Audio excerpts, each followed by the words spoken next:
पाटील नाही, तो भिकारचोट अवलाद आहे. आणि विषय कसा असतो, आपण कुणावर बोलतोय याचं प्रत्येकाला भान असलं पाहिजे. चंद्रशेखर बावनकुळे साहेब हे राज्याचे महसूल मंत्री आणि ओबीसी उपसमितीचे अध्यक्ष असल्यामुळं त्यांच्यावर जाणीवपूर्वक एक ओबीसी चेहरा म्हणून त्यांना टार्गेट करण्याचं भिकारचोट मान्य काम करत असेल. आणि तो ॲक्टिंग काय करला, खरं तर माझी राज्यातील मराठा समाजाची मला किव यायला आली. इतक्या बिंडोक आणि गाढवासारख्या भुंकणाऱ्या माणसाला तुम्ही नेतृत्व कसं देऊ शकता? तो काय बोलतोय, लोक खालून टाळ्या वाजतात. म्हणजे लोकसुद्धा अक्कल शून्य झाले, त्यांचे कार्यकर्तेसुद्धा. कारण की बावनकुळे साहेबावर जर आरोप केले तर त्याचं सगळं मागचं गोड बंगाल झाकल्या जाईल. सगळं मागच्या चुका सगळ्या झाकण्यासाठी बावनकुळेवर भुंकायचं, वडेट्टीवार साहेबावर भुंकायचं, भुजबळ साहेबावर भुंकायचं, मुंडे बंधू भगिनीवर भुंकायचं.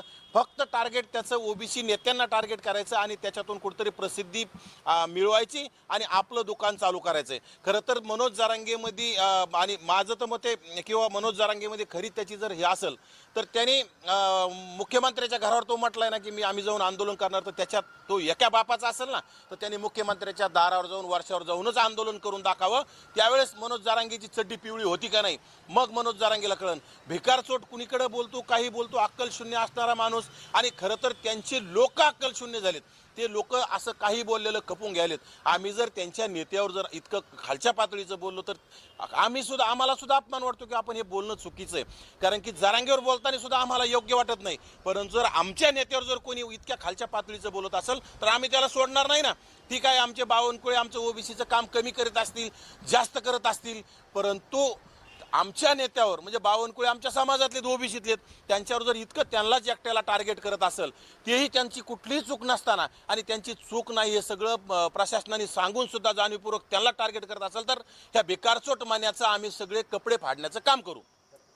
ह्या मान्याला शेअर मार्केट चौथी नापास बेनं, त्याला काय कळणार आहे शेअर मार्केटचा बैल वगैरे? अरे ते काय बोलतोय काय नाही, त्याला अक्कल शून्य. दररोज काहीतरी वायफळ बडबडतंय. त्याच्या हातात जर डॉक्युमेंट द्याला, अरे छत्रपती संभाजीनगरच्या जिल्हा परिषद गटाच्या जिल्हा परिषद सदस्यांनी त्याला कागद दाखिले तर त्याच्यातच ते कुणीकडे काही बोलू लागलं. म्हणजे अभ्यासच करायचा नाही, फक्त दादागिरी. आणि हे खरं तर राज्याचे गृहमंत्री आणि मुख्यमंत्र्याची चूक मानावं लागेल.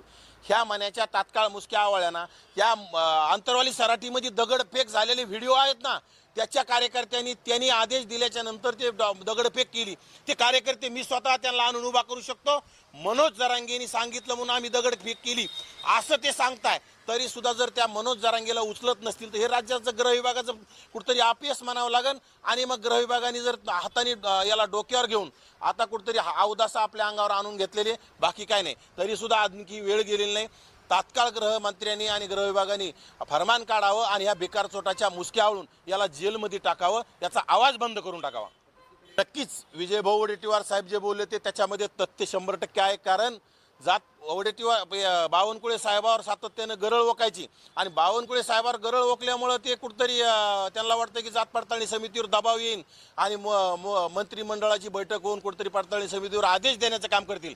परंतु हे कदापि सहन केले जाणार नाही. तुम्ही जात पडताळणी समितीवर दबाव आणू शकता. माझी राज्याच्या मंत्रिमंडळाला, मुख्यमंत्र्याला आणि दोन्ही उपमुख्यमंत्र्याला सांगणं आहे, तुम्ही पडताळणी समितीवर दबाव आणता, परंतु आमच्याकडे न्यायालय सुद्धा आमच्यासाठी खुलं आहे. न्यायालयात सर्वांना सारखा न्याय मिळतो. तुम्ही जर इथं दबाव आणता तर आम्ही न्यायालयात जाऊ आणि जे बोगस कुणबी प्रमाणपत्र आहेत हे बोगसच असतील आणि त्यांना बोगस ठरवण्यासाठी आम्ही सातत्यानं प्रयत्न करत राहू. खरं तर सरकारची जिरवायची असेल तर आम्ही सुद्धा म्हणतो ना, तुला कोणाची जिरवायची ती जिरव, पण ओबीसी नेत्यांना टार्गेट करू नये, ओबीसी समाजाला टार्गेट करू नये. तुम्हाला जे काय मागायचं आहे संविधानिक पद्धतीनं मागा. आणि कुठतरी राज्यामध्ये असंतोष निर्माण करायचा, राज्यामध्ये दंगली घडवण्याचा जरांगेचा प्रयत्न आहे. त्यातूनच सोलापूरमध्ये तो 4-5 दिवसापूर्वी बोलला होता की आमच्या हातात तलवारी आहे. खरं तर ह्या भिकार चोटाच्या हातात जर तलवार दिली तर याला तलवार उचलणार नाही. कुपोषित झवणं उडं काही बोलतं, काही अक्कल नसल्यासारखं बोलत राहतं आणि कुठतरी राज्यामध्ये दहशत निर्माण करण्याचं, मंत्रिमंडळाला दबाव टाकण्याचा, राज्यातील ओबीसींना भयभीत करण्याचा त्याचा केविलवाना प्रयत्न आहे. परंतु राज्यातील ओबीसीला आमचं ठणकावून सांगणे, आपण या राज्यामध्ये 52 ते 55% आहोत. या 12% मराठ्यांना, आणि खरं तर मनोज जरांगीच्या शब्दावर 12% मराठी सुद्धा बाहेर येत नाहीत. माझ्या मते 2-3% मराठी बाहेर येते. त्या 2-3% मराठ्यांना आपण घाबरण्याची गरज नाही. कारण राज्यातील सुज्ञ मराठ्यांना कळायला लागले की जरांगे ही भिकारचोट अवलाद, हे शहानुकुळी नाही आणि विशेषतः पाटील नाही. त्यांनी आव्हान करा, त्याच्या समाजाला त्यांनी आव्हान करणं त्याचं जबाबदारी आहे, परंतु समाजाने त्याला किती डोक्यावर घ्यावं आज समाजाने ठरवलं पाहिजे. यापूर्वी अनेक वेळा मुंबईला गेले, वाशीला गेले, गुलाल इकडं गुलाल घेऊन आले, ओबीसीच्या दारात गुलाल फेकला, डीजे वाजवले, काय मिळवलं, पुन्हा तिकडं पुन्हा मला फसवले. त्याच्यानंतर मुंबईला गेला आझाद मैदानावर, तिथं बी म्हटला जिंकलो रे राजा हो, पुन्हा आला, पुन्हा आता म्हणून तुम्ही मला फसवलंय. म्हणजे याचा फक्त पैसे कमवणे, याच्या टोळीला पैसे कमवून देणे, याच्यात मशगूल असणारा भिकारचोट मान्या, त्याच्यावर सरकारने त्याचं किती ऐकायचं आणि मराठा समाजाने त्याच्या म्हणण्यानुसार मुंबईला किती जायचं हे त्यांनी ठरवलं पाहिजे.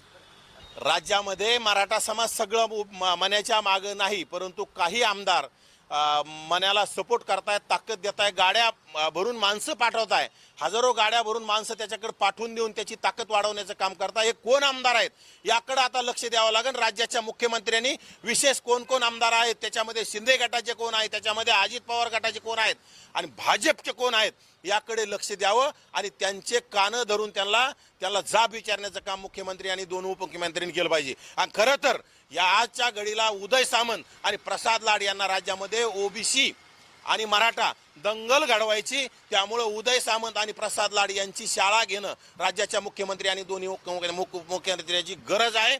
नाहीतर त्यांच्यावरच ते बेतणार आहे, कारण प्रसाद लाडला मंत्री व्हायचंय आणि उदय सामंतला एकनाथ शिंदेची जागा घ्यायची, एकनाथ शिंदे सोबत गद्दारी करून उपमुख्यमंत्री होण्याचं त्याचं स्वप्न आहे. माझं त्या भिकारचोट मान्याला आव्हान आहे, मुख्यमंत्र्याच्या गेट पर्यंत तरी जाऊन दाखव. तू जर एका बापाची अवलाद असशील ना मान्या, तर फक्त तू मुख्यमंत्र्याच्या वर्षाच्या गेट पर्यंत जाऊन दाखव. टाकी तर नंतरच राहिले. मान्या, जे बोलता येते म्हणून तुला बोलता येते म्हणून काही बोलायचं, कुत्र्यासारखं भुंकायचं, कुत्र्यासारखं इवळायचं, गाढवासारखं मोठ्याने आरडायचं, हे त्यांनी सातत्यानं सुरू केलं आणि कुठेतरी समाजाला भावनिक करायचं, बाकी काय नाही. राजघराण्याला कळत असेल आता त्याच्यातमध्ये उदय राजे काय आहेत ते तर माझ्यामध्ये याच्यात भांड्यात पडत नाही, त्यांना कळतंय. जरी दुपारून सकाळी त्यांना बऱ्यापैकी कळतंय, दुपारून कमी जास्त जरी होत असेल तर ते सकाळी व्यवस्थित सांगतात किंवा वाद निर्माण करायचा नाही.